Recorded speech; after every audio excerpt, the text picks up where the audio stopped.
Hello students, स्वागत है आपका आज के इस लेक्चर में। आपको याद होगा 40 डेज की सीरीज में आज हमारा चैप्टर है एप्लीकेशन ऑफ डेरिवेटिव्स। कल हमने पढ़ा था लिमिट, क्वांटिटी एंड डिफरेंशिएबिलिटी को।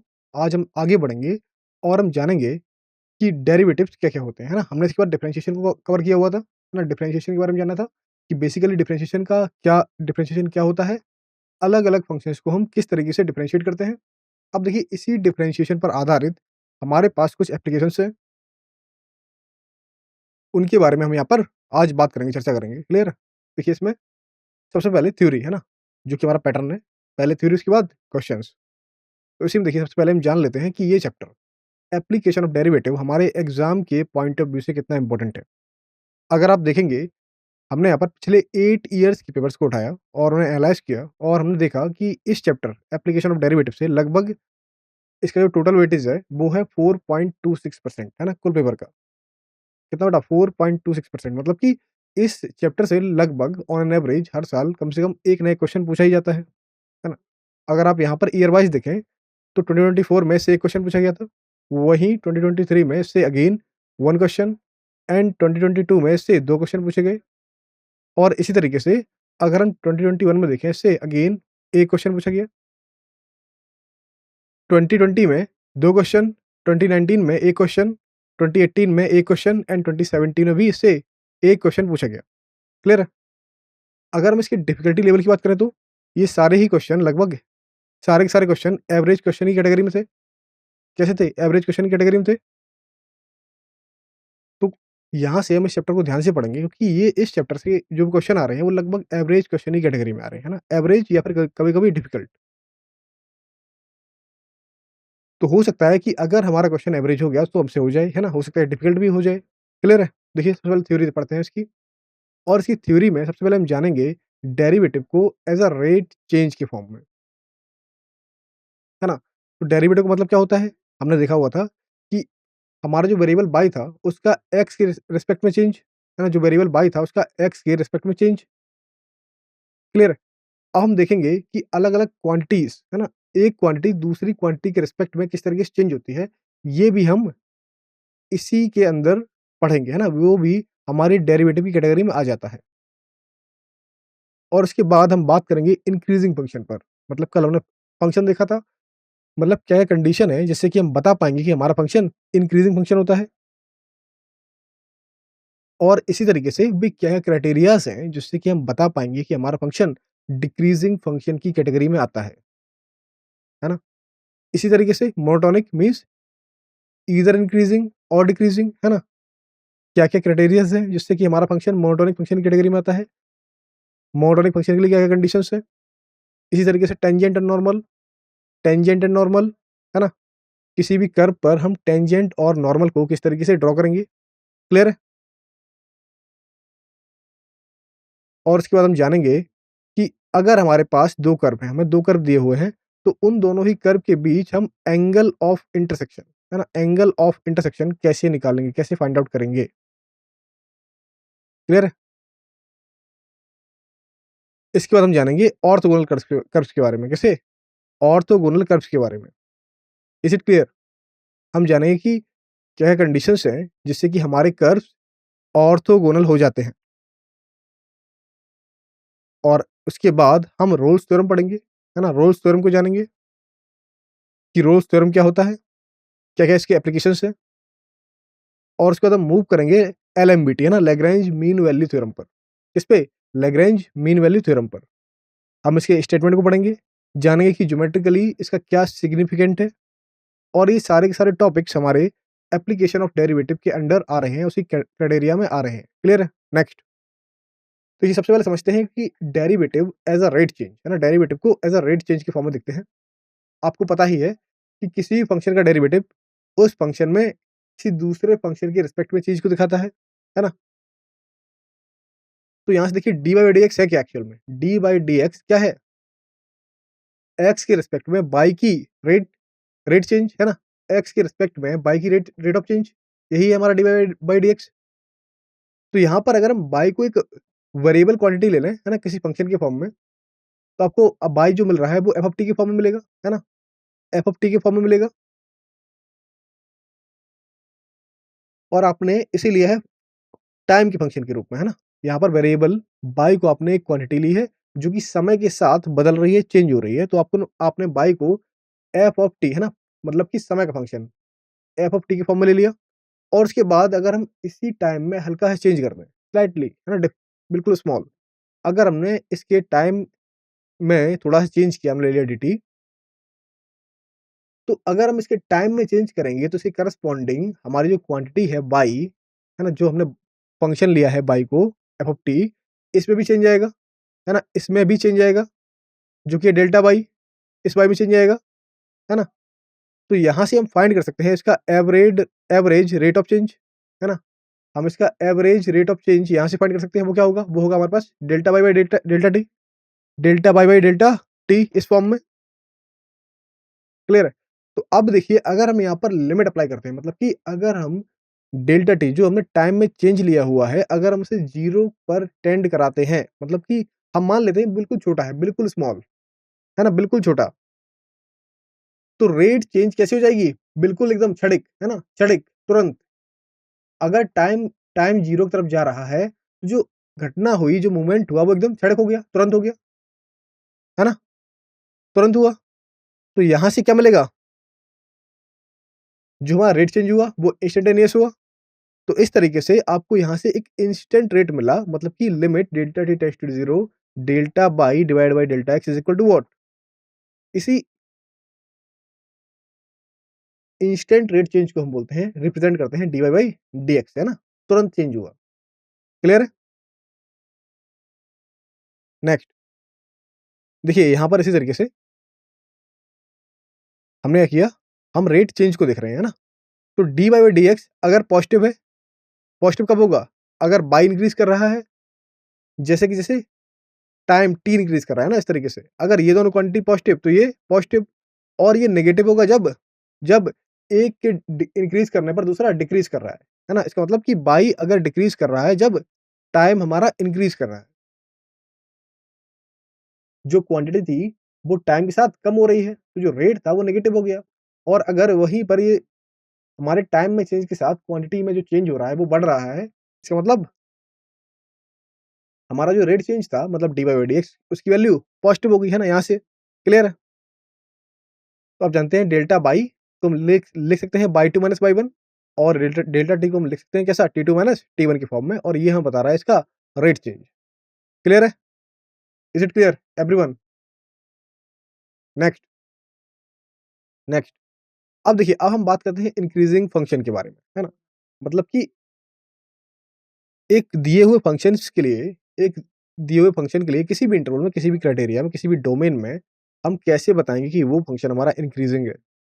मान लीजिए हमने यहाँ पर फंक्शन ले लिया एफ, और हम बोल रहे हैं कि ये फंक्शन इस ओपन इंटरवल ए बी में इंक्रीजिंग होगा। कब होगा? कंडीशन क्या है इसके लिए? कब होगा इंक्रीजिंग? कि अगर हम यहाँ पर 2 पॉइंट चूज़ करें, कहाँ से? इस इंटरवल ए बी से। हमने यहाँ पर इसी ओपन इंटरवल ए बी से कोई से 2 पॉइंट चूज़ कर लिए। पहला पॉइंट ले लिया हमने x1 और दूसरा पॉइंट ले लिया हमने x2, है ना? और हमने दिखाया कि x1 जो पॉइंट है हमारा, वो x2 से छोटा है। तो उस केस में अगर हमें f ऑफ x1 की वैल्यू f ऑफ x2 से छोटी मिल जाती है, क्या मिला? हमें f ऑफ x1 की वैल्यू f ऑफ x2 से छोटी मिल जाती है, तो हम बोल दें कि हमारा फंक्शन इंक्रीजिंग है, क्योंकि यहाँ पर जो वेरिएबल्स के बढ़ने के साथ-साथ हमारा फंक्शन भी बढ़ रहा है। क्या मिलेगा? f of x1 is less equal to what? f of x2 इस फॉर्म में। क्लियर है? Is it clear? ओके। देखिए यहाँ से, तो अगर ये कंडीशन हमारे फंक्शन के लिए सैटिस्फाई होती है, तो हम वहाँ से f(x) को बोलेंगे कि ये हमारा इंक्रीजिंग फंक्शन है। और इंक्रीजिंग फंक्शन के लिए एक कंडीशन और याद रखिए, क्या? कि इंक्रीजिंग फंक्शन का हमेशा डेरिवेटिव 0 होता है। कैसा होता है? 0। और अब मान लीजिए कि हम बोल रहे हैं कि हमारा कोई फंक्शन f स्ट्रिक्टली इंक्रीजिंग है ना? सीधा-सीधा बढ़ रहा है। तो उसके लिए हमारा डेरिवेटिव कैसा? स्ट्रिक्टली पॉजिटिव होगा। Means f dash x strictly greater than 0। Clear है? नेक्स्ट, अगेन देखिए, हमें एक फंक्शन दिया हुआ है f ऑफ x, है ना? और ये क्लोज़ इंटरवल ए बी में कंटीन्यूअस है। क्लोज इंटरवल ए बी में कंटीन्यूअस है और साथ ही साथ हमें एक कंडीशन और दे रखी है कि ये ओपन इंटरवल ए बी में डिफरेंशिएबल है। क्लियर है? ओपन इंटरवल ए बी में डिफरेंशिएबल है, तो यहाँ से क्या मिलेगा? यहाँ से हम बोल सकते हैं कि एफ ऑफ एक्स हमारा ये फंक्शन इंक्रीजिंग फंक्शन होगा किसमें? क्लोज इंटरवल ए बी में। कब? कब होगा ये? अगर हमारा डेरिवेटिव पॉजिटिव मिल जाएगा। किसके लिए? इस ओपन इंटरवल ए बी में, है ना? तो हमारा फंक्शन पूरे के पूरे क्लोज इंटरवल में कैसा हो जाएगा? पूरे के पूरे क्लोज इंटरवल में इंक्रीजिंग हो जाएगा, है ना? क्लियर है? नेक्स्ट।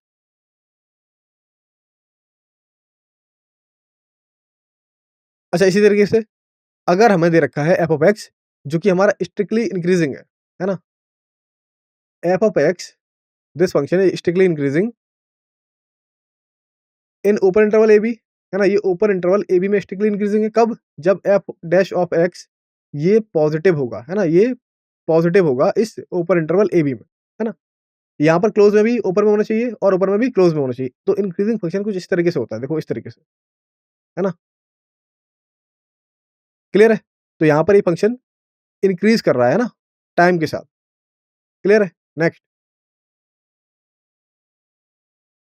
अब देखिए, अब हम बात करते हैं डिक्रीजिंग फंक्शन की। किसकी? Decreasing function. तो अगेन हमारे पास फंक्शन है एक, क्या दे रखा है हमें? हमें दे रखा है एक फंक्शन एफ जो कि डिक्रीजिंग है इस इंटरवल ए बी में। और ये डिक्रीजिंग कब होगा? ये डिक्रीजिंग तब होगा जब हमने अगेन 2 वैल्यू चूज़ करी, एक x1 और x2, और हमने यहाँ पर देखा कि x1 जो वैल्यू है वो x2 से कम है, छोटी है। और उस केस के लिए हमें मिल जाए कि f ऑफ x1 ये f ऑफ x2 से बड़ा हो गया। मतलब क्या हुआ? अभी x1 x2 से छोटा था, लेकिन f of x1 f of x2 से बड़ा हो गया। मतलब कि क्या हो रहा है यहाँ पर? अगर हम इनपुट को बढ़ा रहे हैं तो आउटपुट घट रहा है ना? इनपुट को बढ़ाने पे आउटपुट घट रहा है। इसका मतलब जो फंक्शन है वो डिक्रीजिंग फंक्शन हो जाता है ना? सेकंड कंडीशन वैसे ही, अगर हमें fx दिया हुआ है और बोला जा रहा है कि fx हमारा फंक्शन डिक्रीजिंग है, तो याद रखिएगा f डैश x, है ना? f डैश x हमेशा ही लेस देन इक्वल टू 0 होगा। कैसा होगा? लेस देन इक्वल टू 0 होगा। इसी तरीके से अगर हमारे पास fx दिया हुआ है और ये फंक्शन fx स्ट्रिक्टली डिक्रीजिंग है। कैसा है? स्ट्रिक्टली डिक्रीजिंग है। और स्ट्रिक्टली डिक्रीजिंग कब होगा ये? जब f डैश ऑफ x हमें 0 से कम मिले, है ना? 0 से लेस मिले। Is it clear? Is it clear? Okay, next. इसी में देखिए अगेन वही सेम कंडीशन क्या है? फंक्शन में fx दे रखा है जो कि कंटीन्यूअस है किसमें? क्लोज इंटरवल ए बी में। और वहीं ये ओपन इंटरवल ए बी में डिफरेंशिएबल भी है। ओपन इंटरवल ए बी में डिफरेंशिएबल है। तो इसके लिए क्या मिलेगा? इसके लिए हम बता सकते हैं कि हमारा फंक्शन fx इस क्लोज इंटरवल ए बी में डिक्रीजिंग फंक्शन होगा। कब? इस क्लोज इंटरवल ए बी में डिक्रीजिंग फंक्शन कब होगा? जब f डैश x की वैल्यू हमें 0 से कम मिले। क्या मिल जाए? हमें f dash x less than equal to 0 मिल जाए। किसमें? याद रखना है इस ओपन इंटरवल ए बी में, है ना? इसी ओपन इंटरवल ए बी में अगर हमारे f डैश x की वैल्यू 0 से कम या बराबर आ गई तो फंक्शन कैसा हो गया? डिक्रीजिंग हो गया। क्लियर है? नेक्स्ट। तो यहाँ से देखिए अगर हमारा function fx strictly decreasing function है किसमें? इस क्लोज इंटरवल ए बी में, है ना? इस क्लोज इंटरवल ए बी में स्ट्रिक्टली डिक्रीजिंग फंक्शन हमें दे रखा है। तब क्या मिलेगा हमें? तब हमें हमें यहाँ से मिलेगा कि f डैश x 0 से स्ट्रिक्टली लेस है ना? 0 से स्ट्रिक्टली लेस है, लेकिन कहाँ पर? इस पूरे के पूरे इंटरवल ए बी में, है ना? इस इंटरवल ए बी में जो कि ओपन इंटरवल है। क्लियर है? इस ओपन इंटरवल ए बी में। क्लियर है? देखिए अगर हम देखें डिक्रीजिंग फंक्शन और स्ट्रिक्टली डिक्रीजिंग फंक्शन में क्या अंतर है?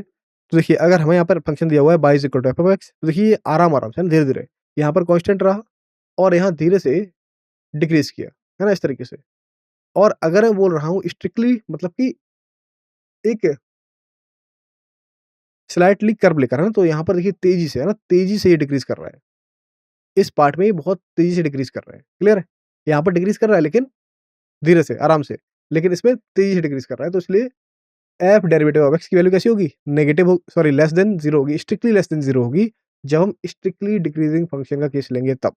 क्लियर है? नेक्स्ट। अब देखिए मोनोटोनिक फंक्शन, तो मोनोटोन आप समझ गए क्या होता है? मोनोटोनिक क्या होता है? कि किसी दिए गए इंटरवल या किसी दी गई डोमेन में अगर हमारा फंक्शन या तो इंक्रीजिंग हो या फिर डिक्रीजिंग हो, है ना?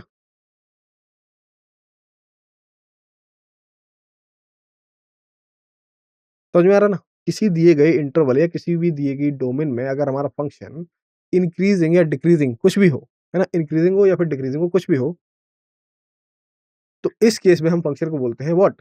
कि फंक्शन एफ कैसा है? कैसा है फंक्शन एफ? फंक्शन एफ हमारा मोनोटोनिक है ना? फंक्शन एफ कैसा है? फंक्शन एफ हमारा मोनोटोनिक फंक्शन है।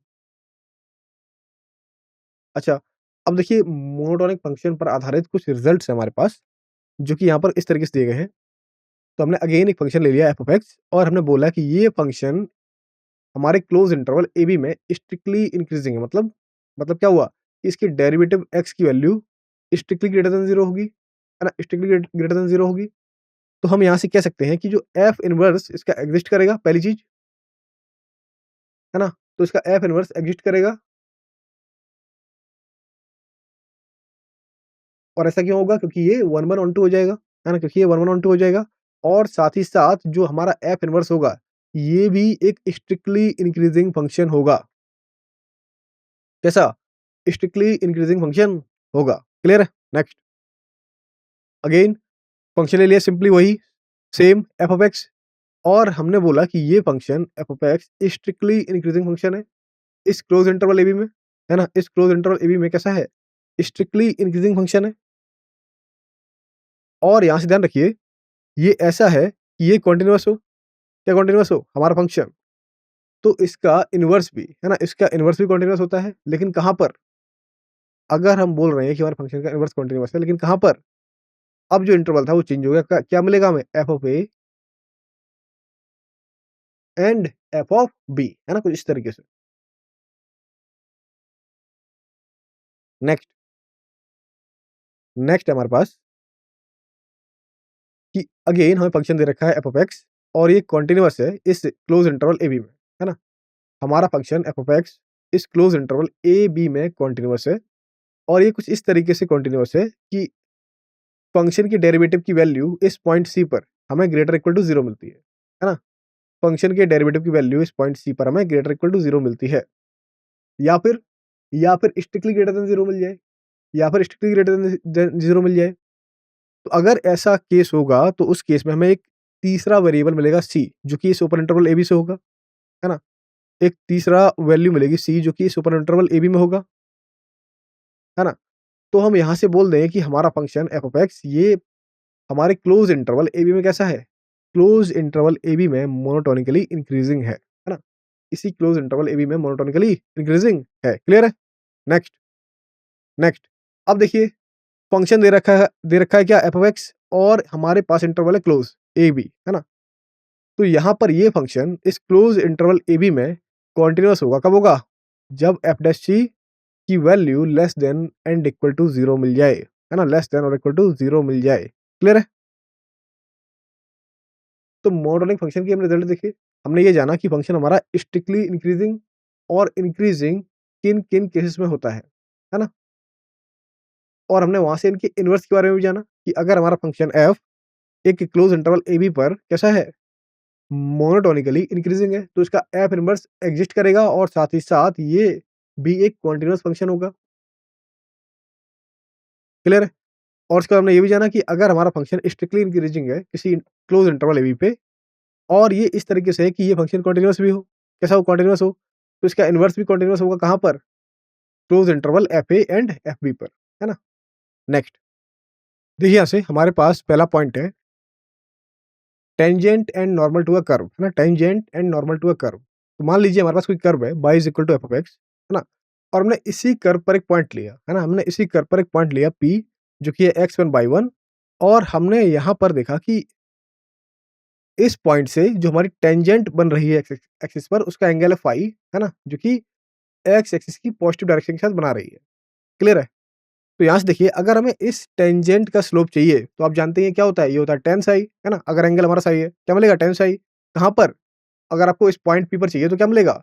dy/dx at point x1/1 that is equal to what? tan psi, है ना? That is equal to what? tan psi. Okay. अब हम इसका ग्राफ दिखाएँगे, है ना? ग्राफ दिखाएँगे इसका। ओके। अब मान लीजिए कि हमें इक्वेशन ऑफ टेंजेंट चाहिए, इक्वेशन ऑफ टेंजेंट चाहिए। अब पता है आपको क्या होता है बेटा? अगर आपको एक पॉइंट से जाने वाली लाइन का इक्वेशन फाइंड करना है, वो क्या होता है? वो होता है हमारे पास Y 1 is equal to what? m x minus x1। यहाँ पर m की वैल्यू रख दो। m क्या है? m हमारे पास dy by dx at x1 comma y 1। तो that is equal to what? Y minus y1 is equal to dy by dx x1 comma y 1 and x minus x1 इस form में। अब मान लीजिए कि हमें इसी टेंजेंट की लंबाई चाहिए, हमें इसी टेंजेंट की लेंथ चाहिए, वो कैसे फाइंड करेंगे? वो सिंपली हमें मिलता है P of A is equal to what? Y 1 cos of psi, है ना? ये इसी एंगल का हम फाइंड कर लेंगे क्या? कॉसेक, है ना? क्योंकि आप जानते हो tan क्या होता है हमारे पास?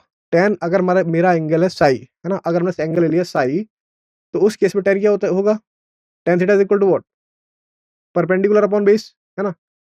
Perpendicular upon base. लेकिन यहाँ से हमें फाइंड करनी है इस टेंजेंट की लेंथ, मतलब कि हमें हाइपोटेन्यूज चाहिए, हाइपोटेन्यूज चाहिए। एंगल क्या है? एंगल है हमारे पास साई, है ना? एंगल क्या है? एंगल है साई हमारे पास। तो अब इस हाइपोटेन्यूज PA को आप फाइंड कर लोगे किस तरीके से? बाई 1 टाइम्स कॉस ऑफ पाई, है ना? कॉसेक ऑफ पाई। और हमने ऐसा क्यों किया? क्योंकि कॉसेक जब हम लेंगे तो हमें हाइपोटेन्यूज मिलेगा और क्या मिलेगा? एवरीवन परपेंडिकुलर मिलेगा, है ना? और परपेंडिकुलर बाय एक्सिस पे हम पता है क्या है? बाई 1 के बराबर है।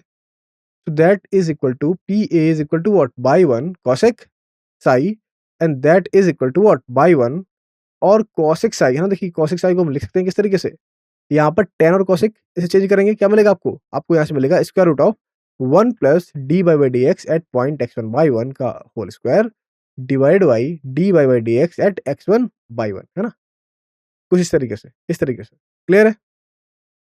नेक्स्ट, अब देखिए, अब मान लीजिए कि हमें सब टेंजेंट, है ना? सब टेंजेंट की लेंथ फाइंड करनी है। तो ये होता है हमारे पास AC, that is equal to what? Y 1 cot of psi, sorry, y 1 cot of psi, है ना? Y 1 cot of psi. तो बाई 1 चेंज नहीं होगा, लेकिन कॉट ऑफ साई क्या है? ये है 1 अपॉन टेन साई। और टेन साई की वैल्यू पता है हमें, क्या है वो है d by d x at point x1 y 1, है ना?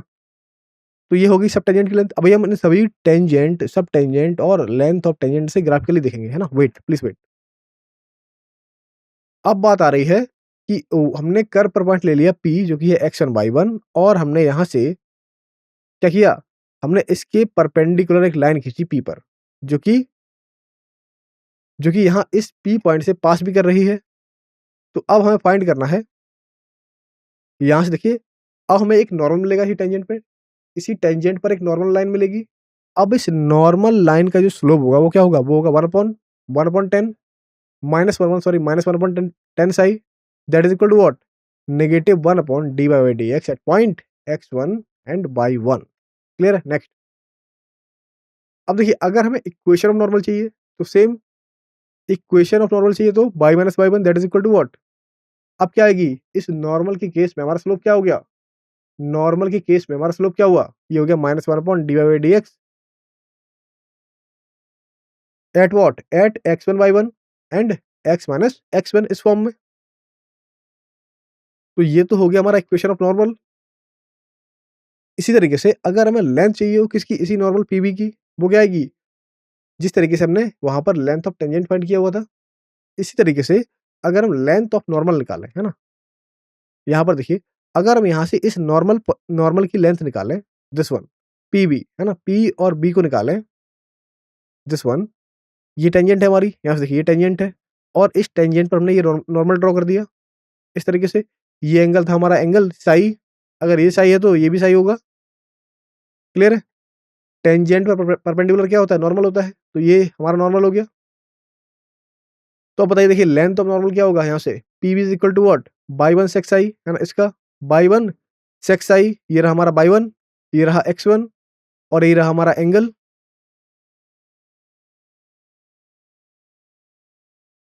तो PB सिंपली हमें मिलेगा y 1 sec psi, that is equal to what? That is equal to mod of y 1 into square root of 1 plus d by d x at point x1 y 1 का square, है ना? Eight point x1 y 1 का square. अगर देखिए, अब हमें यहाँ से लेंथ ऑफ सब नॉर्मल फाइंड करनी हो, है ना? हमें इस सब नॉर्मल की लेंथ फाइंड करनी हो, किसकी? BC की, है ना? दिस वन, दिस BC, सब नॉर्मल हो गया, है ना? सब नॉर्मल हो गया हमारा। इस सब नॉर्मल की अगर हमें लेंथ चाहिए तो क्या मिलेगी आपको? तो आपको मिलेगी BC is equal to y 1 tan psi, y 1 what? Y 1 tan psi, और tan psi की वैल्यू पता है क्या है? वो है dy by dx at point x1 y 1। तो हमें सिंपली मिलेगा यहाँ से y 1 into dy by dx at point x1 and y 1। Clear है एवरीवन? Is it? अब देखिए, अब हम यहाँ पर बात कर रहे हैं angle of intersection of 2 curves, मतलब कि 2 कर्व्स है हमारे पास, कोई से भी 2 कर्व हो सकते हैं। इनके बीच में इनके बीच में एंगल ऑफ इंटरसेक्शन क्या होता है? तो सबसे पहले समझते हैं कि एंगल ऑफ इंटरसेक्शन हम कैसे फाइंड करेंगे किन्हीं दिए हुए 2 कर्व के बीच। सबसे पहले अगर आपको किन्हीं भी 2 कर्व का पॉइंट ऑफ इंटरसेक्शन फाइंड करना है, तो आप उन्हीं 2 कर्व पर टेंजेंट्स को ड्रॉ करोगे, है ना? उसी पॉइंट पर, उसी उसी पॉइंट पर आप टेंजेंट को ड्रॉ करोगे और आप उन्हीं टेंजेंट्स के बीच का एंगल देखोगे, है ना? उन्हीं टेंजेंट्स के बीच का एंगल देखोगे, तो जो वो एंगल होगा किसका? टेंजेंट के बीच का, वही हमारे कर्व का एंगल होगा, है ना? कर्व के इंटरसेक्शन, वही हमारे कर्व के इंटरसेक्शन का एंगल होगा। क्लियर है?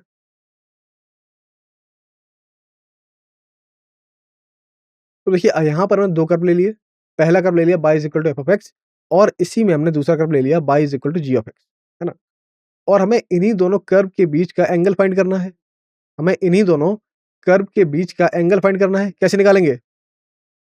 अगर आपको पास 2 कर्व हैं, y is equal to f of x और दूसरा कर्व है हमारे पास y is equal to g of x, और आपको इन्हीं दोनों कर्व के बीच का एंगल फाइंड करना है, तो वो सिंपली हम देते हैं सिंपल से फॉर्मूले से, जो कि है tan ऑफ फाई, है ना?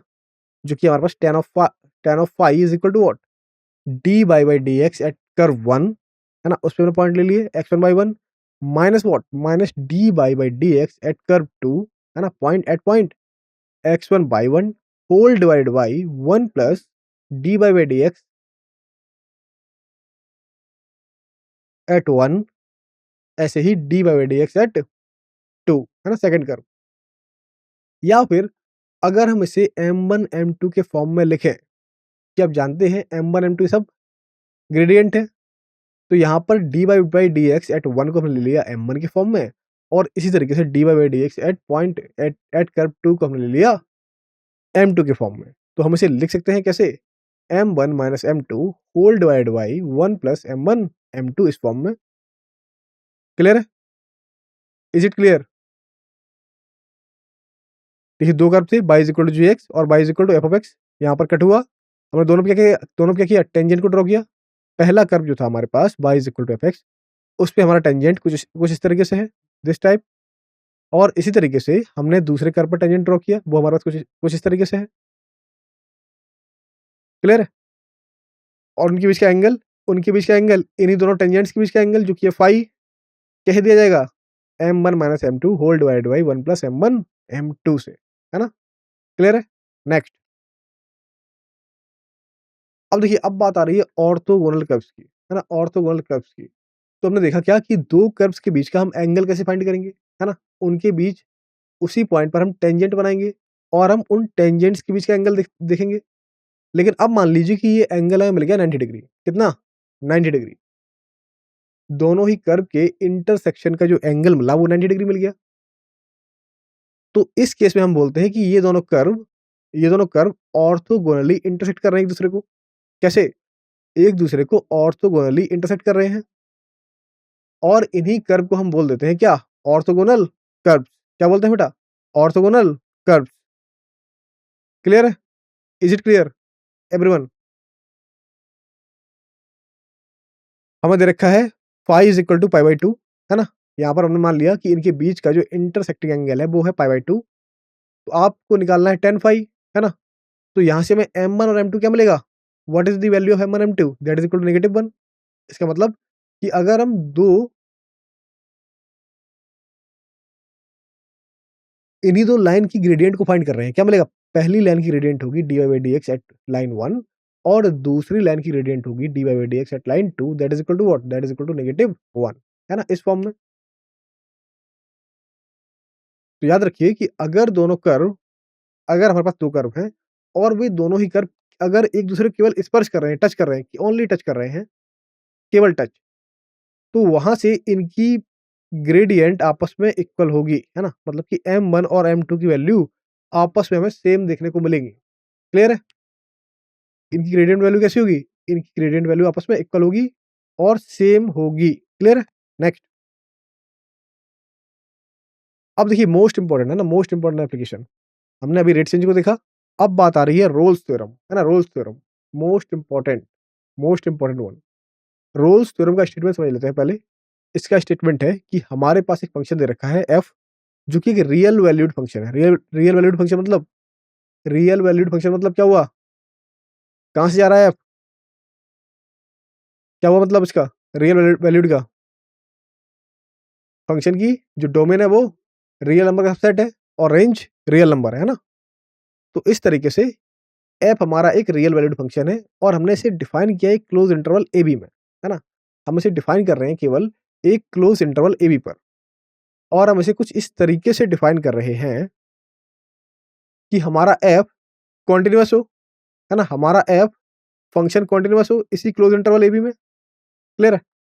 फंक्शन f कैसा हो? कॉन्टिन्यूअस इसी क्लोज इंटरवल ए बी में, और वहीं हमारा f इस ओपन इंटरवल ए बी में कैसा हो? इस ओपन इंटरवल ए बी में डिफरेंशिएबल हो, है ना? ओपन इंटरवल ए बी में डिफरेंशिएबल हो, और इसी के साथ-साथ अगर अगर इनके एंड पॉइंट पर, है ना?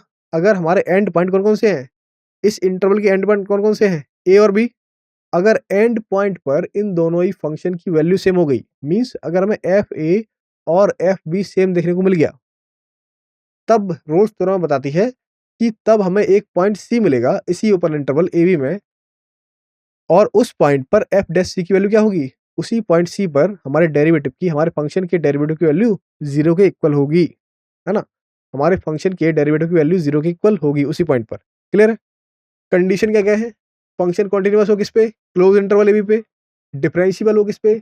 ओपन इंटरवल ए बी पे, और मोस्ट इंपोर्टेंट, इस हमारे फंक्शन के एंड पॉइंट्स मतलब ए और बी पर फंक्शन वैल्यू, दोनों ही वैल्यू कैसी होनी चाहिए? सेम होनी चाहिए, सेम होनी चाहिए। तब हमें एक पॉइंट, तब हमें एक तीसरा पॉइंट सी मिलेगा इसी ओपन इंटरवल ए बी में, और वो कुछ इस तरीके से होगा, कैसा? F dash c is equal to 0, है ना? F dash c is equal to 0 form में होगा। क्लियर है? Is it everyone? ओके। देखिए, अगर हम ज्योमेट्रिकली देखना चाहें कि ज्योमेट्रिकली ये सिचुएशन किस तरीके से है, किस तरीके से हमें ये दिखती है ज्योमेट्रिकली, तो यहाँ से देखिए क्या मिलता है हमें? क्या मिलेगा? अगर एफ डैश सी 0 हुआ तो क्या मिलेगा? एफ डैश सी 0 हुआ, आप जानते हैं एफ डैश क्या होता है? एफ डैश क्या होता है? टेंजेंट का ग्रेडियंट, है ना? मतलब कि टेंजेंट का जो ग्रेडियंट है वो 0 हो गया, मतलब कि टेंजेंट हमारी लाइन के पैरेलल हो गई, है ना? पैरेलल होगी।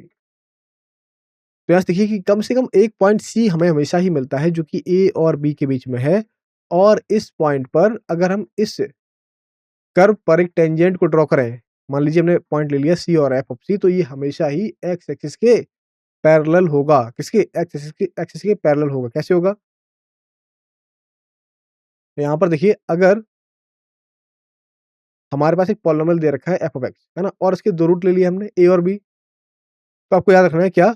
कि हमेशा ही हमें एफ डैश एक्स के एक रूट मिलेगा इसमें, है ना? सी, जो कुछ इस तरीके से होगा। तो अगर हमारा फंक्शन ए और बी पर बराबर है, यहाँ पर देखिए फंक्शन डिफरेंशिएबल है इस इंटरवल पर, और साथ-साथ कंटीन्यूअस है, तो क्या मिला? हमें एक पॉइंट सी मिला जहाँ पर अगर हम एक टेंजेंट को ड्रॉ करेंगे तो वो हमेशा एक्स एक्सिस के पैरेलल होगी, हमेशा ही एक्स एक्सिस के पैरेलल होगी। इसी तरीके से इसी तरीके से हमारे पास एक दूसरा कर्व है, दिस वन, है ना? यहाँ पर देखिए हमारे पास पॉइंट है ए और बी, तो हमें एफ ऑफ ए और एफ ऑफ बी की वैल्यू बराबर मिली। यहाँ पर आप देख सकते हैं इसमें कोई ब्रेक या जर्क नहीं है, मतलब कि फंक्शन कंटीन्यूअस है, और साथ ही हमारा फंक्शन कैसा है बेटा? कैसा है? स्मूथ है ना? स्मूथ है ना? तो इसमें अगर ये फंक्शन स्मूथ है तो कैसा हो गया? डिफरेंशिएबल हो गया। इन इसी इंटरवल ए बी पर ये फंक्शन कैसा हो गया? डिफरेंशिएबल हो गया। देखिए यहाँ से हमें 2, है ना? उसमें बोला कि एट लीस्ट 1, लेकिन 1 से ज़्यादा भी मिल सकती हैं। तो यहाँ पर देखिए हमें 2 टेंजेंट्स मिली जिनके लिए एफ डैश सी कैसा है? 0 के इक्वल है ना? Next one, most important Lagrange mean value theorem, है ना? एलएमवीटी, जिसे हम एलएमवीटी बोलते हैं शॉर्ट में। या फिर Lagrange mean value theorem. Okay, इसमें देखिए इसमें क्या कंडीशन है, सेम वैसा ही रूल्स जैसा, सेम रोल्स थ्योरम जैसी ही कंडीशन इसमें है। तो अगेन इसके लिए हमने ले लिया अपना एक फंक्शन f, और ये फंक्शन हमारा f हमारे क्लोज इंटरवल ए बी में डिफरेंशिएबल है, sorry close interval A B में कॉन्टिन्यूअस है, और साथ ही साथ इस ओपन इंटरवल ए बी में डिफरेंशिएबल है। क्लोज इंटरवल ए बी में कैसा है, कॉन्टिन्यूअस है, लेकिन ओपन इंटरवल ए बी में कैसा है, डिफरेंशिएबल है। तो यहाँ से हमें एक तीसरा पॉइंट सी मिलेगा, है ना, यहाँ से हमें एक पॉइंट सी मिलेगा, किसमें, अपने इसी ओपन इंटरवल ए बी में, है ना, इसी ओपन इंटरवल ए बी में हमें हमें एक पॉइंट सी मिलेगा, और ये कुछ इस तरीके का होगा, कैसा, कि एफ डैश सी किसके बराबर है, ये F of B minus F of A divide by B minus A के बराबर है ना, किसके, F of B minus F of A divide by B minus A. Condition क्या क्या है, कंडीशन वही है सेम, क्या, कि क्लोज इंटरवल ए बी में continuous, close interval A B में कॉन्टिन्यूअस, और ओपन इंटरवल ए बी में डिफरेंशिएबल हो, है ना। तो अगर यही दोनों कंडीशन है, तभी हमें एक तीसरा पॉइंट सी मिलेगा इसमें, कि इसका डेरिवेटिव, है ना, अगर हम अपने फंक्शन का डेरिवेटिव इस पॉइंट पर लें, तो वो हमें मिलता है किसके equal, F of B minus F of A whole divide by B minus A के, है ना। क्लियर है, is it clear everyone, everyone. जैसे कि हमने वहां पर देखा था रोल्स थ्योरम में, कि अगर हम ज्योमेट्रिकली उसे ले रहे थे तो वो हमें एक्स उस कर्व पर एक टेंजेंट को दे रही थी, जो कि एक्स एक्सिस के पैरेलल थी, है ना, रोल्स रोल्स थ्योरम में। लेकिन यहाँ पर अगर हम देखें लैग्रेंज मीन वैल्यू थ्योरम में, तो अब ये टेंजेंट ना होकर एक कोड बन गई, किस पे, इसी हमारे curve y is equal to f x पर, है ना। क्लियर है, और ध्यान रखिए जो टेंजेंट मिलेगी हमें, जो एफ डैश सी मिलेगी, वो हमारी इसी कोड के पैरेलल होगी। तो इसका इसी का एक पर्टिकुलर केस है, कि मान लीजिए हमें कहीं पर अगर एफ ए और एफ बी की वैल्यू सेम मिल गई, एफ ए और एफ बी की वैल्यू सेम मिल गई, है ना, एफ ए और एफ बी की वैल्यू सेम मिल गई, तो यहाँ से हमारा जो एक्सप्रेशन था F B minus F A divide by B minus A, ये जीरो हो जाएगा, क्योंकि इन दोनों की वैल्यू सेम है ना, यहाँ से एफ बी और एफ ऑफ ए की वैल्यू सेम है, तो ये जीरो हो जाएगा। तो यहाँ से जब जब एफ ए और एफ बी की वैल्यू बराबर होती है, तो हमेशा ही हमें एफ डैश सी की वैल्यू जीरो देखने को मिलती है। क्या मिलती है, जीरो देखने को मिलती है, किसकी, एफ डैश सी की वैल्यू। और सी कहाँ से आ रहा है, सी हमारे इसी ओपन इंटरवल ए बी से आ रहा है ना, सी कहाँ से आ रहा है, हमारे इसी ओपन इंटरवल ए बी से। क्लियर है, is it clear everyone.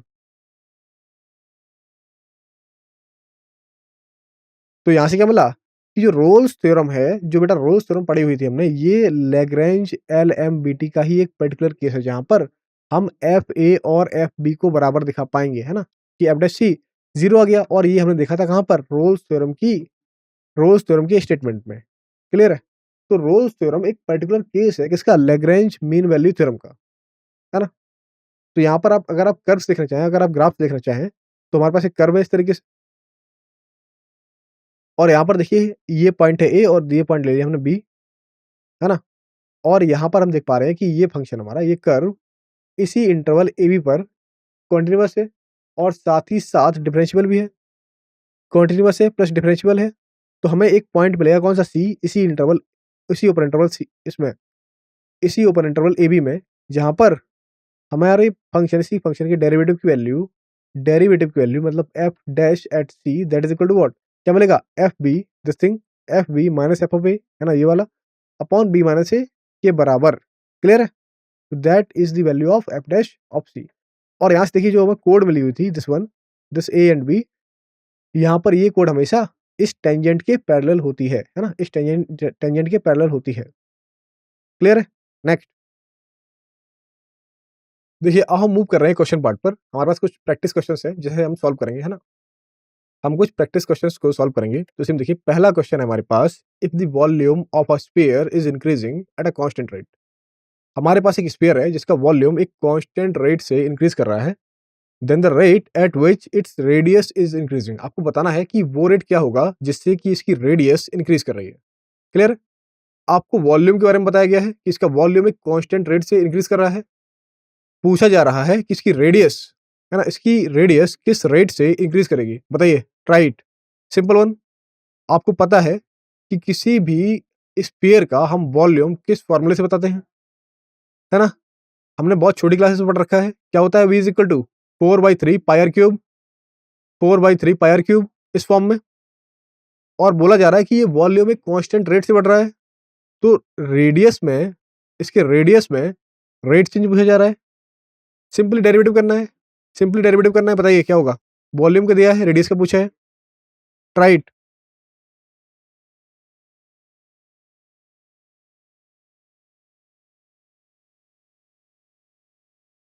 Okay, देखिए सॉल्यूशन, सॉल्यूशन, इसका सॉल्यूशन देखेंगे। सिंपली देखिए, यहाँ से हमें दे रखा था कि हमारे स्फीयर का वॉल्यूम एक कांस्टेंट रेट से बढ़ रहा है, मतलब कि स्फीयर के वॉल्यूम में जो चेंज है वो कांस्टेंट है ना? जो स्फीयर दिया हुआ है उसके वॉल्यूम में जो हमें चेंज मिल रहा है वो कैसा है? कांस्टेंट है। तो हमने सिंपली हम जानते हैं कि अगर हमें किसी भी क्वांटिटी में चेंज को दिखाना है तो हम वहाँ पर डेरिवेटिव का यूज़ करते हैं। तो सिंपली हमने यहाँ पर ले लिया डीवी, किसके? क्योंकि स्फीयर के वॉल्यूम में चेंज हो रहा था तो हमने लिया dv by dt is equal to what? K for constant, है ना? मतलब कि जो रेट चेंज है वो कांस्टेंट है। और हम जानते हैं कि स्फीयर का वॉल्यूम क्या होता है?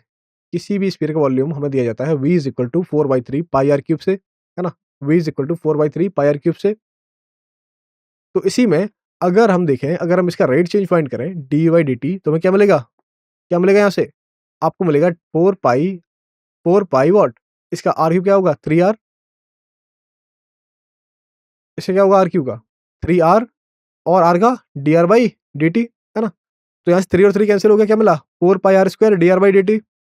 आपको यहाँ पर D B by D T दे रखा है के, फाइंड करना था D R by D T. Value रखो यहाँ पे, सिंपली वैल्यू रखो, क्या मिलेगा? यहाँ से D R by D T simply मिल जाएगा क्या? ये था हमारे पास के डिवाइड बाई 4 पाई r², है ना? के डिवाइड बाई 4 पाई r² इस फॉर्म में। तो इस तरीके से हम बोल सकते हैं क्या कि the rate of increasing radius is what?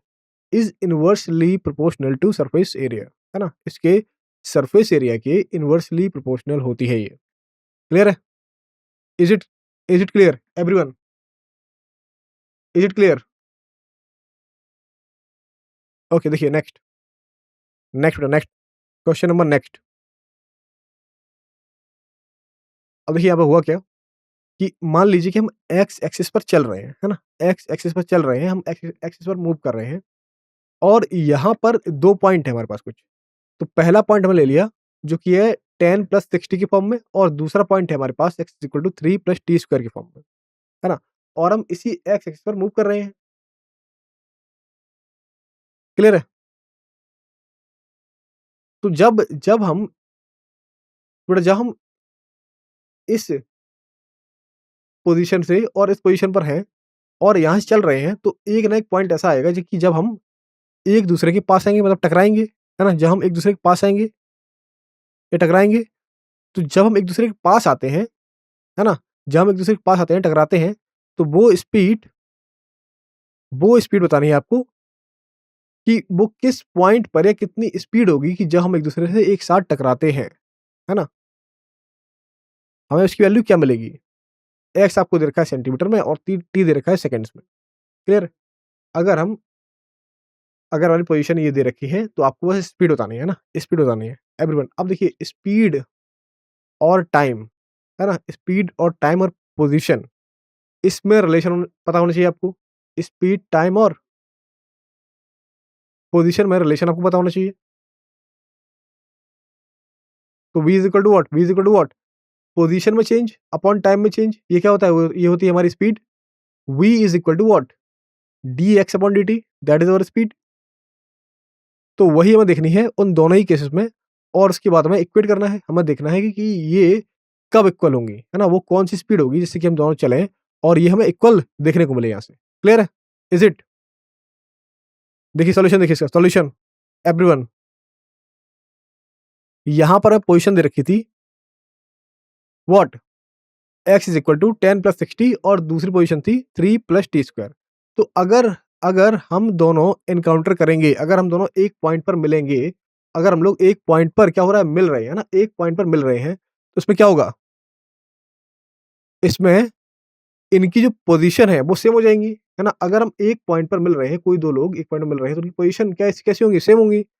तो हमें यहाँ से मिलेगा what 10 + 60 that is equal to 3 + t square, है ना। 10 + 60 that is equal to 3 + t square. तो यहाँ से इसे सॉल्व करिए।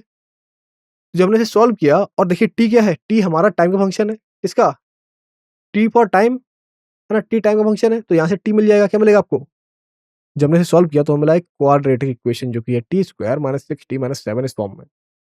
तो यहाँ से जो पॉजिटिव फैक्टर मिलेगा इसका, है ना, मतलब इसे क्या लिखेंगे हम? 7 - 1 दैट इज इक्वल टू 6। तो आपको मिलेगा एक t माइनस 7 और दूसरा मिलेगा t प्लस 1 इस तरीके का। तो समय नेगेटिव हो नहीं सकता। इसका मतलब हमें क्या मिलेगा? t इज इक्वल टू 7, है ना। t is equal to 7 is the time where these two guys are met. देखिए, तो t is equal to 7 second पर जो हमारा पहला पॉइंट पहुंचेगा उसके लिए v1 क्या मिलेगा? v1 मिलेगा हमें d dt of 10 + 60 this one, है ना। इस पोजीशन का क्या होता है? v is equal to what? dx by dt। x रखा, x कितना है? पहले के लिए v1 के लिए 10 + 60 that is equal to what? That is equal to what? इसका डेरिवेटिव 6, है ना, 6 सेंटीमीटर। इसी तरीके से सेकंड वाले के लिए दिस वन, सेकंड के लिए क्या मिलेगा? v2 is equal to what? v2 is equal to what? dx by dt। x की वैल्यू रखो, क्या मिलेगा? 3 + t स्क्वायर that is equal to what? Twice t, है ना, ट्वाइस t। लेकिन कहाँ पर? किस किस मोमेंट पर? हमें t पता है कितना? 7 सेकंड। तो 2 × 7 दैट इज इक्वल टू 14, है ना, 14 सेंटीमीटर पर सेकंड। आपको चाहिए इन दोनों की रिजल्टेंट वेलोसिटी। वो क्या होगी? वो हमें इन दोनों की डिफरेंस के इक्वल मिल जाएगी। What? v2 minus v1 is the resultant velocity, मतलब दोनों की वेलोसिटी की का रिजल्टेंट या फिर रिलेटिव, है ना, जिस पॉइंट पर वो मिलेंगे। तो क्या मिलेगा आपको? v2 minus v1 is equal to what? 14 minus 6 is equal to 8, है ना, 8 सेंटीमीटर पर सेकंड, है ना। तो वो पॉइंट जहां पर ये दोनों मिल रहे हैं उस पॉइंट पर हमारी रिजल्टेंट वेलोसिटी इन दोनों की कितनी थी? 8 सेंटीमीटर पर सेकंड इस फॉर्म में। क्लियर है? क्वेश्चन नंबर थर्ड थर्ड देखिए। थर्ड में बोला जा रहा है कोई एक ऑब्जेक्ट है हमारे पास, है ना, जो कि एक unit circle x square plus y square is equal to 1 के अलोंग क्लॉक वाइज डायरेक्शन में घूम रहा है ना, क्लॉक वाइज डायरेक्शन में घूम रहा है। और ये पॉइंट एक दूसरा पॉइंट है हमारे पास 1/2 स्क्वायर रूट ऑफ 3/2 इससे मूव कर रहा है ना, इससे मूव कर रहा है। और यहाँ पर बोला जा रहा है कि इसका बाई कोऑर्डिनेट ये 3 यूनिट पर सेकंड के रेट से डिक्रीज कर रहा है। कितने? 3 यूनिट पर सेकंड के रेट से ये डिक्रीज कर रहा है हमारा बाई कोऑर्डिनेट। तो आपको बताना है, क्या बताना है आपको? आपको रेट बताना है जिसपे कि हमारा एक्स कोऑर्डिनेट इसी पॉइंट पर चेंज होगा, है ना। आपको एक्स कोऑर्डिनेट के चेंज होने का रेट बताना है। Clear? Try it everyone, please try it.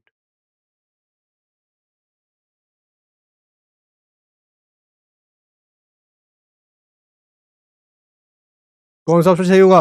Which option? Which option? देखिए सॉल्यूशन, देखिए सॉल्यूशन। इसका करेक्ट ऑप्शन होगा ऑप्शन बी, है ना। अब देखिए यहाँ पर क्या दिया हुआ था हमें। हमें यहाँ पर हमारी सर्कल का इक्वेशन दिया हुआ था, है ना, जो कि है x square plus y square is equal to 1। Radius 1 है, इसका मतलब यूनिट सर्कल। इसकी रेडियस 1 है, सेंटर 0 है, मीन्स यूनिट सर्कल, है ना। अब देखिए, अब हम जब इस इक्वेशन को t के रिस्पेक्ट में डिफरेंशिएट करेंगे तो क्या मिलेगा? तो हमें यहाँ से मिलेगा twice x dx by dt plus twice by dy by dt। और राइट हैंड साइड क्या हो जाएगी? ये 0 हो जाएगी क्योंकि कांस्टेंट का डेरिवेटिव 0। तो यहाँ से हमें मिलेगा x dx by dt plus y dy by dt is equal to 0, है ना। x dx by dt plus y dy by dt is equal to 0। लेकिन यहाँ पर देखिए हमें पॉइंट दे रखा है, कौन सा? हमें पॉइंट दे रखा है 1/2 3/2, क्योंकि हमारा सर्कल इस पॉइंट से पास होता है ना। तो अगर हम इस पॉइंट पर D y by d x को निकालेंगे तो क्या मिलेगा? क्या मिलेगा? और यहाँ पर देखिए ये भी दे रखा है क्या?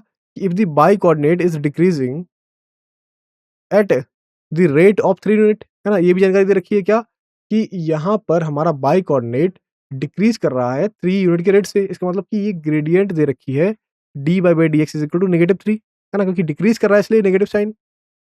सो d y by d x is equal to what? -3। तो अब देखिए यहाँ से इसकी वैल्यू रखिए, इन सभी वैल्यूज़ को इसमें रखिए, क्या मिलेगा आपको? एक्स की जगह पर मिला हमें 1/2 क्योंकि ये इस पॉइंट से पास भी कर रहा है, मतलब इसे सैटिस्फाई करेगा, है ना? आपको मिलेगा 1/2 dx/dt प्लस बाई की जगह पर क्या? स्क्वायर रूट ऑफ 3/2 और dy/dx हमें दे रखा है कितना? माइनस का 3 दैट इज़ इक्वल टू 0।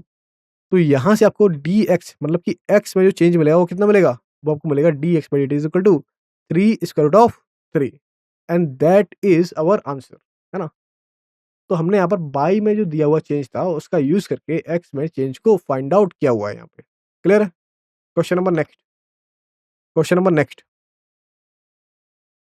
इसमें देखिए क्या बोला जा रहा है कि the position of a point in time t, the position of a point in time t is given by क्या है? Is given by x is equal to a plus B t, है ना, माइनस सी टी स्क्वायर। हमें x में हमें position x दे रखी है time T के रिस्पेक्ट में, क्या है वो है हमारे पास A plus B T minus C T square इस फॉर्म में, और बाई हमें दे रखा है A T plus B T square. क्या है बाई हमारे पास? बाई हमारे पास है A T plus B T square. Clear है? अब देखिए it's acceleration at time T ये पूछा जा रहा है, बताना है कि इसका एक्सीलरेशन एक्सीलरेशन इस टाइम टी पर क्या होगा। थोड़ा फिजिक्स में एक्सीलरेशन वेलोसिटी सब पढ़ रखी है हमने, है ना? एक्सीलरेशन हम जानते हैं क्या होता है, वेलोसिटी में चेंज, है ना? टाइम के रिस्पेक्ट में वेलोसिटी में चेंज किस क्या बोलते हैं हम? एक्सीलरेशन। जैसे कि हम बाइक को एक्सीलरेट करते हैं ना, उसकी वेलोसिटी में चेंज करते हैं ना। बताइए क्या होगा? Which option?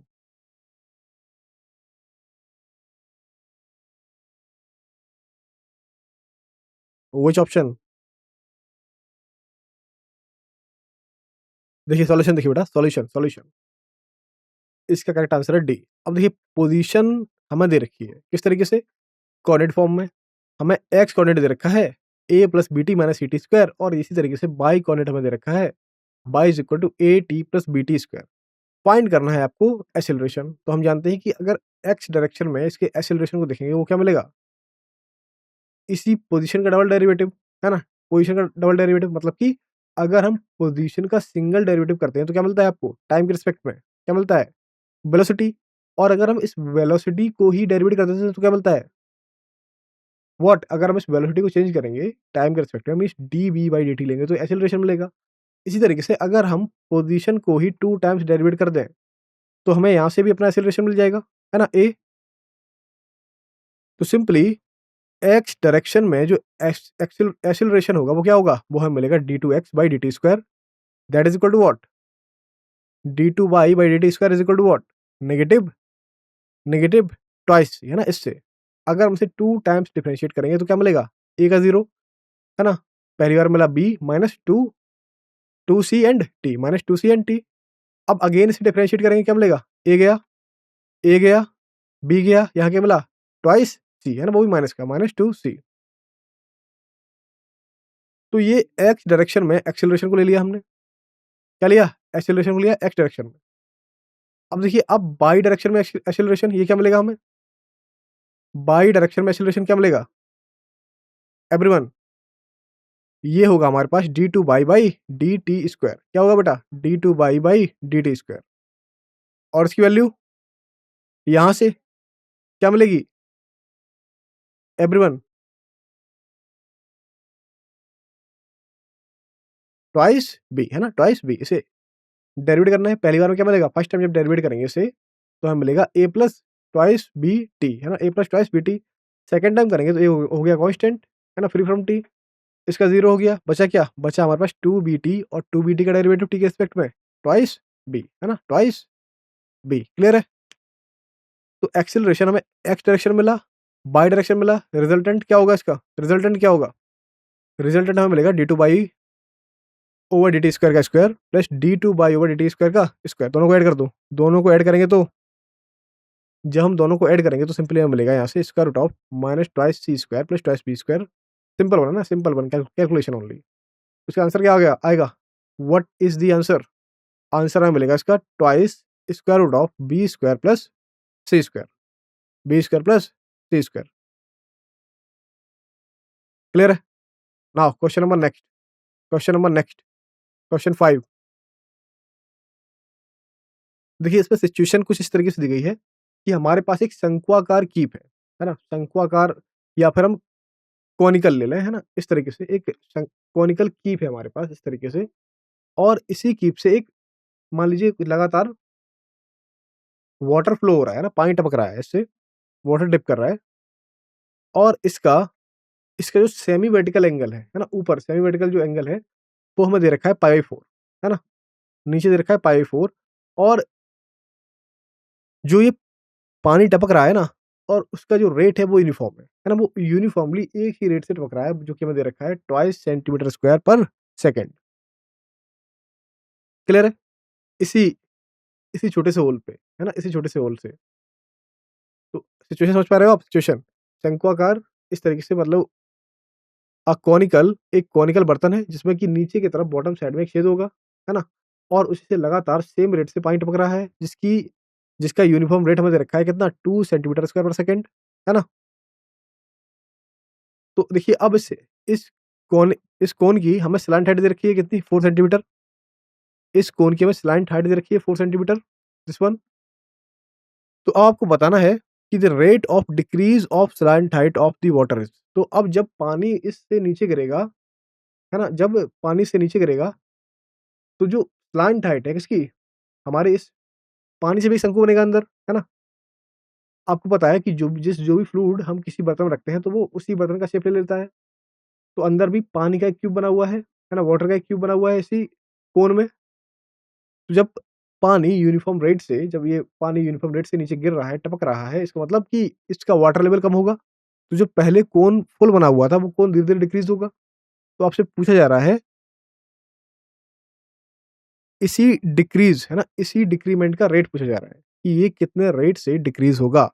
जबकि हमें जबकि हमें वाटर के निकलने की रेट दे रखी है कितनी, 2 सेंटीमीटर पर सेकंड। बताइए, ट्राई इट, क्या होगा? ट्राई करिए कम से कम। इसका कोन का वॉल्यूम पता है सभी को, कोन का वॉल्यूम पता है क्या होता है, V is equal to 1/3, 1/3 pi r square, है ना?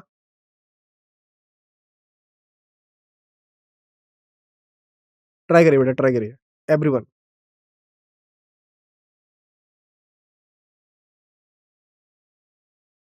देखिए सॉल्यूशन देखिए बेटा, सॉल्यूशन। हमें देखिए हमसे बोला जा रहा था कि हमारे पास एक इस तरीके से कोन है,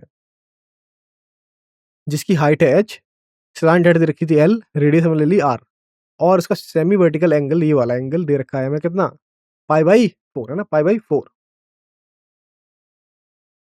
तो अगर आप इस कोन का सरफेस एरिया देखो, तो वो देते हैं हम किस तरीके से, है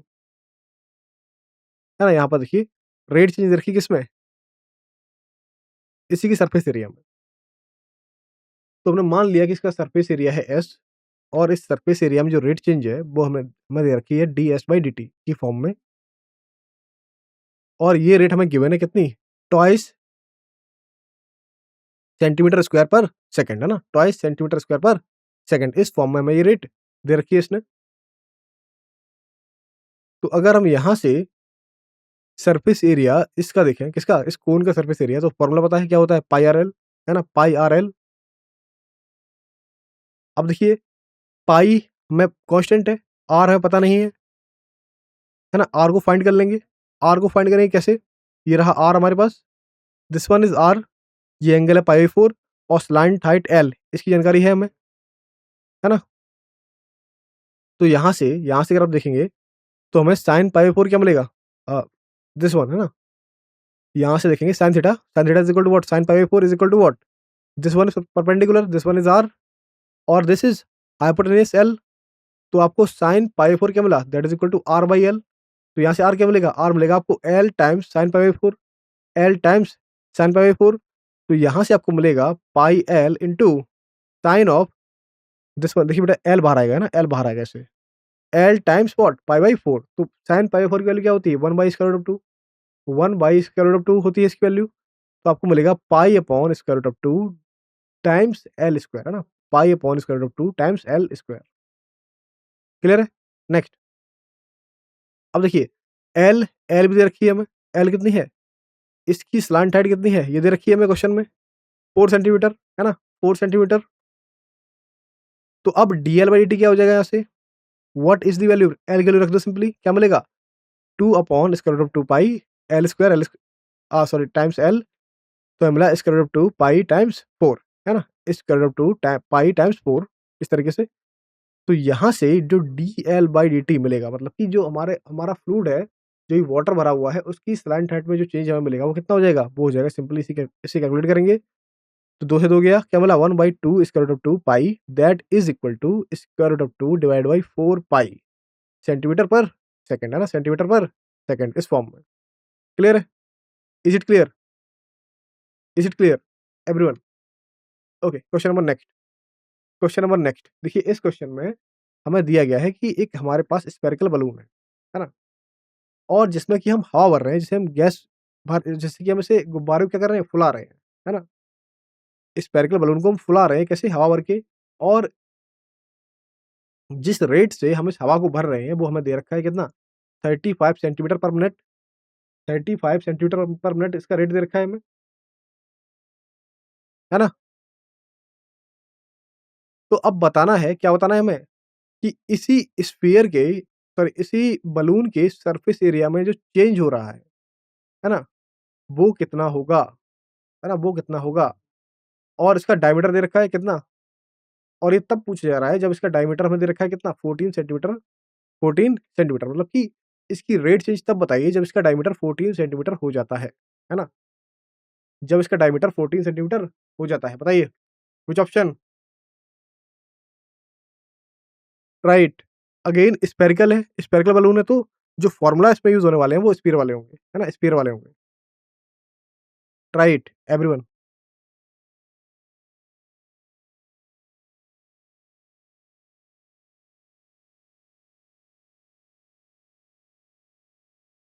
देखिए यहाँ से सॉल्यूशन देखेंगे, सॉल्यूशन, इसका सॉल्यूशन। हमें पता है कि स्फीयर का वॉल्यूम हम देते हैं v is equal to 4 pi r cube से, है ना? किसी भी स्फीयर का वॉल्यूम हम फाइंड करते हैं 4/3 पाई r क्यूब से, है ना? 4/3 पाई r क्यूब से इसका वॉल्यूम निकालते हैं। अब हमें वॉल्यूम में रेट चेंज देखना है। कब? जब डायमीटर दे रखा है कितना? जब रेडियस में चेंज दे रखा है हमें 14, है ना? डायमीटर 14 है, रेडियस कितनी हो जाएगी? रेडियस हो जाएगी 7, है ना? तो पहले हम इसके वॉल्यूम में रेट चेंज को फाइंड करेंगे। वो क्या होगा? वो होगा dy/dt that is equal to 4 4/3 pi. अब देखिए r क्यूब का क्या होगा? 3r स्क्वायर और r का dr/dt इस फॉर्म में। अब देखिए इसका dy/dt मतलब वॉल्यूम में चेंज हमें दे रखा है कितना है? 35 सेंटीमीटर पर मिनट। रख दी इसकी वैल्यू, क्या मिली? वो हमारे पास है 35 इज़ इक्वल टू 4 पाई और यहाँ से r की वैल्यू क्या होगी? डायमीटर 14 है तो r 7 रख दो, 7 स्क्वायर इंटू dr/dt। तो अब आपको इसी रेडियस में चेंज बताना है, कितना होगा वो? कितना होगा? तो dr/dt क्या मिला आपको? आपको मिल गया 5/28 पाई, है ना? 5/28 पाई। अब देखिए सरफेस एरिया, किसी बलून का सरफेस एरिया का फ़ॉर्मूला जो कि है हमारे पास S is equal to 4 pi r square. अब सरफेस एरिया में जो चेंज हम निकालेंगे वो कैसे निकालेंगे? वो होता है हमारे पास ds/dt that is equal to what? 8 pi r into dr/dt। अब यहाँ से आपको सारी वैल्यू पता है, आपको r पता है, आपको dr/dt भी पता है। रखिए, क्या मिलेगा?